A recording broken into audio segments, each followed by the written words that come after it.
Hey, what's up guys? So in this video, we will see how to enable Gemini AI assistant on any Samsung phone. Now to do that, first of all, just open the Google app on your smartphone. Now from here, just tap on the profile icon over here. Now just scroll down and tap on settings.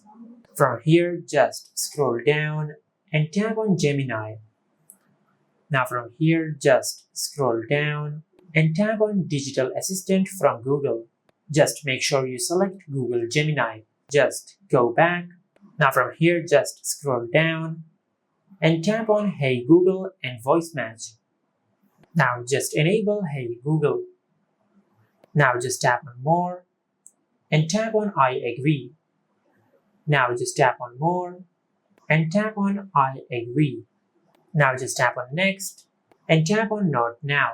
Now from here, if you go to your home screen and say, Hey Google, you will activate Google Gemini on your smartphone. Now if you tap on this microphone icon, you can chat with Google Gemini. What's the weather tomorrow in Chicago? In Chicago, Illinois, United States, it'll be mostly sunny, with a high of 22 and a low of 7. And this is how you can enable Gemini AI Assistant on any Samsung phone. If you found this video helpful, please like the video and subscribe to our channel and hit the bell icon to get notified when we upload a new video.